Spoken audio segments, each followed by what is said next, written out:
Welcome to Molden and Schmidt, the podcast that tries to get to the bottom of the big issues of motoring and, crucially, how to make vehicles more sustainable. I'm Nick Molden. I'm founder of a company called Emissions Analytics, which focuses on real-world independent testing of emissions from vehicles. And joining me is Oliver Schmidt. Hi, Oliver. Hi, Nick. Yeah, my name is Oliver Schmidt. I've been working in the automotive industry for about 25 years now. But of course, most of the people know me from my involvement in the Volkswagen Dieselgate. Well, and today we have a very special guest. He's one of the world's leading communicators on sustainable transport and the creator of World EV Day and the EV Summit, and also publisher of ElectricDrives. He's at the sharp end of the thorniest issues around how motorists can switch to electric vehicles, and we've had many conversations around these topics. He's Ade Thomas. So welcome, Ade.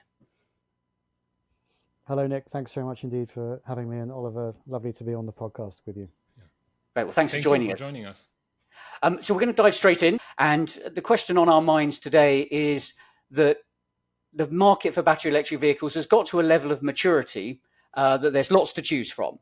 And the question is, and Ade, I'll direct this to you to start off. How does a consumer choose between all the battery electric vehicles on the market? Which one should he or she choose to be most environmentally friendly? Well, thanks, Nick. I mean, well, it's interesting, to start off that you are framing it in terms of the sheer range of choices available. I mean, just 2 or 3 years ago, there really wasn't that level of choice, right? There was the Nissan Leaf, there was the Renault Zoe, there were the Tesla models, and not really much else. Now, there genuinely is a sense of choice paralysis for consumers. There are so many great models on the market. Within the segment, within the class and category of vehicle you might like to go for, there genuinely is a whole world of choice. So if I was actually choosing to buy my next electric vehicle, I'd have to think much longer and much harder than I may have done just a few short years ago. But having said all that, the one key differentiator for me is always going to be the Tesla Supercharger Network. That really is, the gold standard in terms of the charging experience. The choice around car models is problematic, but the choice around charging infrastructure is, to my mind, less so because of just how good the Supercharger Network is. So that would always, to me, frame things around a Tesla choice or the choice of other models. And that's from a consumer experience point of view, and I get that. But is there a way of working out which of all the EVs available is the most environmentally friendly? Or are you saying that they're all equally environmentally friendly? Well, if you look at the sustainability variable around the manufacturing process, then you might choose Volvo and Polestar over and above other manufacturers. They have a very high sense of looking at the sustainability piece in the manufacturing process. To my mind, if you move on to from that to the vehicles themselves, they're all zero emissions vehicles, right? And as long as you're using energy from sustainable sources, which within the UK, most of the domestic manufacturers and most of the public charging infrastructure organizations deploy renewable energy, then that's a zero emissions choice from that point on, once you've got a vehicle. Yeah, I just can confirm this. I'm currently driving the new Volvo EX30, and most car. of the interior of the vehicle is recycled material. So it looks kind of the floor of a gymnasium, like this, but once you get used to it, it's actually pretty cool. So I have to confirm this. But I have one other question for you. You were mentioning the Supercharger Network. I only know the Supercharger Network here in Germany, and I have to confess it's not that close to each other. So you might need to cover 60, 70, 80K on the highway to go from one station to another. Is that better in the UK? I mean, it is better. I mean, we're a smaller nation, and I now drive a Tesla long range vehicle. So that vehicle has 340 miles of real world range within the context of the UK and across the context of my driving experiences across a year. And just to flag up, I'll generally walk and cycle most of my journeys, and I tend to drive very long journeys once or twice a year. So even with the Tesla long range vehicle, I can only see that I'll use the Supercharger network perhaps 2 or 3 times a year. But but it's a very, very good network here in the UK and services the kinds of distances that we're talking about. I had a question around one of the things that sort of defining the way vehicles are changing is not just to electrification, but also almost to software defined vehicles, which opens up the possibility of constant refreshing of the capability and the consumer experience. But it also sets up the risk of premature obsolescence. And the one thing we know from our testing, I mean, and it's generally acknowledged that EVs have got to last quite a long time to pay back the CO2 in their manufacturing. On balance, how do you see this issue, and do you see which is the balance of that? Is it more a risk of the benefit from updates or the obsolescence? On the software side, I would focus in on mapping as the key software issue, because mapping of charge point locations is really the key variable that creates consumer confidence. So that's a topic which I don't think gets anywhere near as much airtime as it should. Rather than software updates to update the vehicle specification, I think the software updates in terms of mapping are much more interesting and relevant to consumers. In terms of the vehicle side, it's obviously a very new territory, right? So even just a few short years ago, I don't think even the OEMs themselves knew just how long these vehicles were lasting, and all the evidence suggests that the batteries are lasting much longer and the range is holding up much better than they maybe initially understood. It's only really now that we're into kind of 4, 5, 6 years of these vehicles being on the road that we're seeing just how much better the vehicles and the batteries in particular are standing up over time. So I think it's a really good news story. I mean, I was just looking at Auto Trader, which here in the UK is by far and away the dominant online presence for buying used vehicles. I mean, you can now get a really good Tesla Model 3, which has got really excellent specifications, still got good range, for £13,900. I mean, it's incredible, right? So, soon we'll be in a sub 10K Tesla Model 3, which is a, class leading vehicle to my mind. Yeah. Can I ask you a question there? So I know electric vehicles are pretty expensive. We all know this, especially with here in Germany, the subsidies that have gone away. So should people be afraid to buy a used electric vehicle, or is there a certain brand that they should buy? Because I remember maybe 8-9 years ago, if you bought a used Nissan Leaf, the battery range was kind of devastating afterwards when the car was used. Now, like you mentioned, you see the newer Teslas and they hold up pretty good. Well, I was trying to allude there to the fact that used car prices are now really, really coming down. I mean, 13K for a Tesla Model 3. If you go up to the top end of the spectrum, you can get a absolutely top end Porsche Taycan in the UK for £45,000, and there are a lot of them available on the market. So, and then everything in between. So used car EV prices are really coming down, and in a good way. I mean, you mentioned the Nissan Leaf. I mean, I love the Nissan Leaf. I started out driving the Nissan Leaf 7-8 years ago, but even to an EV evangelist like me, it had pretty terrible range from the get-go, right? So you're talking about a very low baseline to start with, but the later EVs are much better with range, right? Yeah. I mean, the new vehicles, we're moving, I think, from the entry level range being 300 miles. Whereas, just 2-3 years ago, it was kind of 200 miles, right? Now we're heading up towards 400 miles being the entry level range of an EV. Yeah, I mean, I would echo, and the evidence clearly is pointing towards batteries.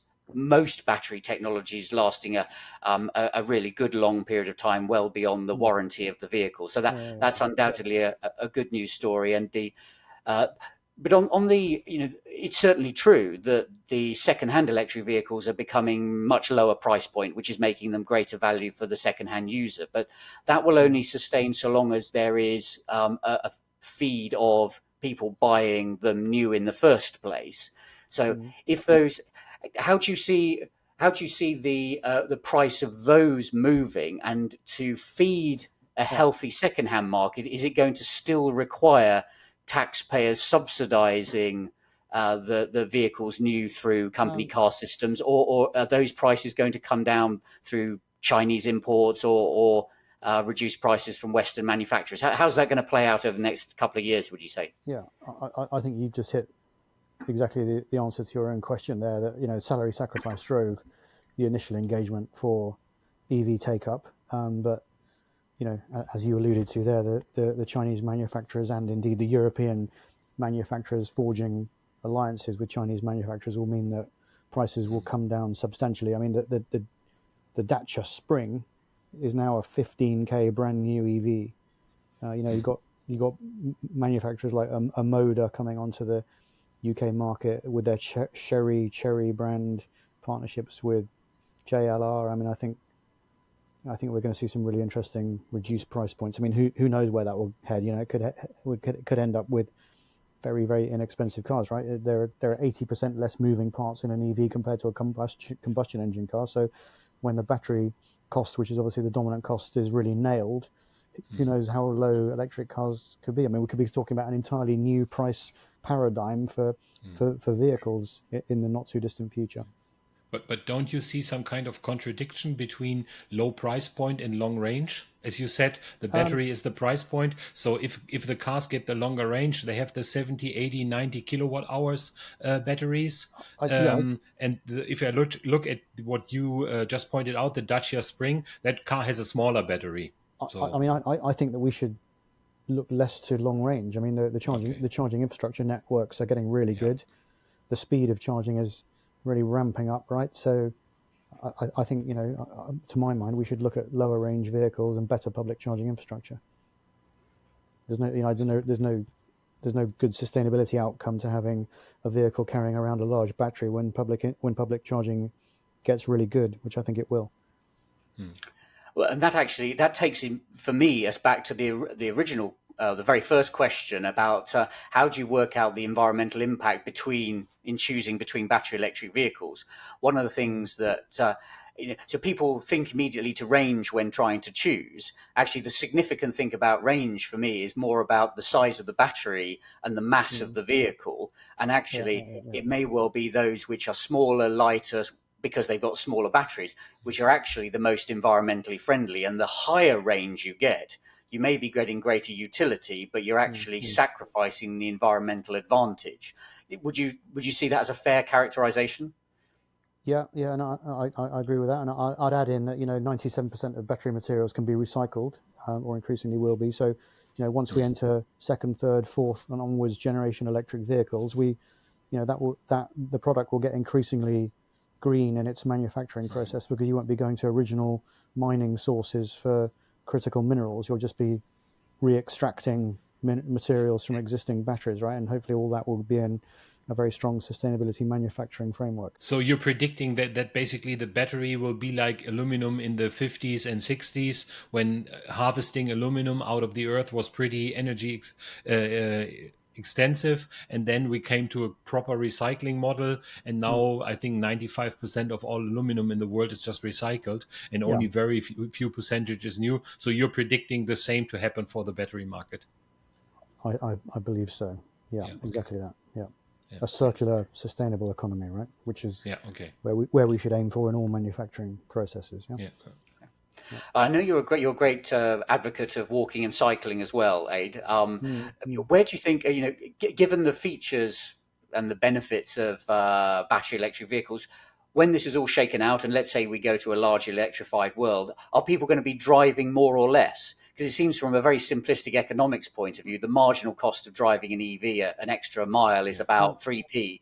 Isn't that going to lead to everyone abandoning public transport and buying EVs and driving them around a lot?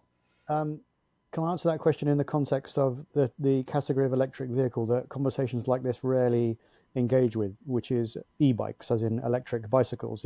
E-bikes are electric vehicles. They are EVs, and to my mind, in very many use cases, they are the optimum electric vehicles. I think studies show that in countries like cities like Copenhagen, with very, very good cycling infrastructure, e-bikes are traveled on average around 20 kilometers in terms of journey time. So the e-bike becomes a very, very sustainable electric vehicle solution in so many use cases. But why only the e-bike? If I look at cities like Utrecht in the Netherlands, they are known to be this city with the best infrastructure for cyclists. They have this huge parking garage at the train station and so on. And there I don't see that many e-bikes. So you think e-bike is just there to promote cycling for the people that don't cycle at the moment, or? Well, I mean, ultimately, Oliver, I'm the greatest advocate of walking and cycling conventional, knee powered as opposed to e-powered bicycle. Fundamentally, the vehicle that we have that is the most sustainable is our own body, right? That's the vehicle that we all are born with, and ultimately is the most sustainable one. But at 3p for a... Yeah, well, I know what's my journey to work time powered by a slice of toast in the morning is. I'll leave you to do the clever economics on that, Nick, but it's very marginal. Oh no, I mean, I think cycling is the most efficient method of transport to go a mile in terms of energy. Walking's pretty good too, but conventional cycling using your knees is the best way of doing it. Well, this is the category which I call knee mobility. It's the most important category of all. Make sure that you trademark that. But my point is that at 3p a mile for an electric vehicle, with all the comfort and rain proofness of with all the gadgets of an EV, 3p a mile is tending towards free. So wouldn't someone go for sitting in a luxurious vehicle rather than taking a risk on the British or the German rain? So is there a scenario? Will governments effectively be forced down some sort of road of mileage-based, road-based type pricing just to keep a lid on congestion? I mean, carrots and sticks, right? So also very, very positively marketing knee mobility, walking and cycling.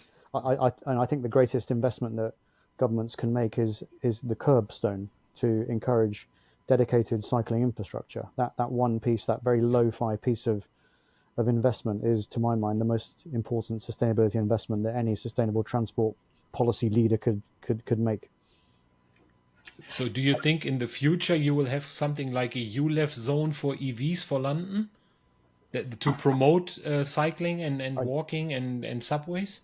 I think we need to enter a phase, Oliver, in this country where we have a government that understands the value of cycling. That's a little way off. We're not quite as progressive as our mainland European. Yeah, but once you have this government, please send them over here. We need this too. Okay, well, better than us, but I think we as we begin to veer off into politics. I think we'll wrap it up for today. But I did have one last question, and probably you would, Chris, because actually it is a sort of political question as well. So hands up to that. But I'd be interested in your view, but also Oliver's too, to wrap us up. So we've obviously got a case in point where the European Union has proposed a range of tariffs on imported Chinese vehicles to try and at least give breathing space to the European industry. What hand will the UK government play?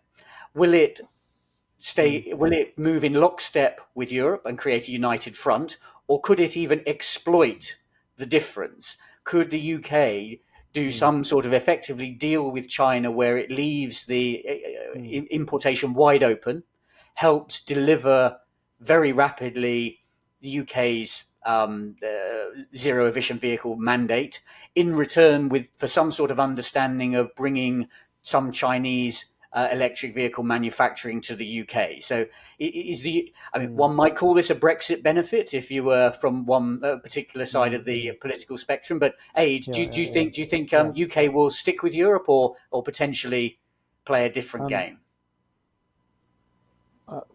To continue the theme of a political response, I will now sound like a terrible politician sitting on the fence, but genuinely I am in two minds about this subject. On the one hand, I can see how European manufacturers need some breathing space, right? Unfortunately, governments weren't as progressive as the Chinese government was around the transition 4, 5, 6, 7 years ago. So now they're playing catch up, right? So they need some breathing space. But on the other hand, the lower cost access of the Chinese OEMs delivering those lower cost vehicles, that's great from a sustainability position in terms of zero emissions vehicles coming onto the market. sooner rather than later. So I'm not a politician, so perhaps I don't need to answer your question, but I can see both answers having a degree of validity. Apologies. Okay. Well, ducked. But Oliver, what do you think? Yeah. Oliver. So I don't know if that's big news in the UK, but our German Secretary of Economics, Robert Habeck, just spent a visit to China, and you know what he did? He promised the Chinese not to put tariffs on those cars. Right. Okay. Because Germany is dependent on their exports to China, and they are so afraid that he started the negotiations not to put tariffs on the electric vehicles coming from China, or at least not as high as planned. So I guess that answers the question how sustainable political decisions are. And I know, for example, that Volvo now is starting to produce the electric vehicles here in Europe to bypass the tariffs for the American market. Well, and let's not forget Volvo is fundamentally a Chinese company, right? Owned by GM. Yeah, exactly. But they are building a factory here to build those electric vehicles. The Volvo EX30, the Smart #1, and the Geely X Tracer, I think it's called. They are basically the same vehicle, and they will all be built here in Europe soon. Yeah. Right. Well, that's quite enough politics for right now. I'm sure we will revisit it. We've got the UK election coming up. We've got I think it's 2nd of July, which is the imposition of the EU tariffs on China. So there's a lot going to be happening over the coming weeks. So we may well return to this topic. So we'll draw to a close there. Oliver, thank you very much as ever. But particularly, Ade, thank you very much for tackling the questions, your wisdom. I think what we're trying to do on this is put aside the different sides and try and have an open discussion and try and get to the bottom of what these topics are. So thank you very much indeed for agreeing to join us. And thanks everyone for listening, and see you next time. Thank you very much. Bye. Thank you very much. Thank you.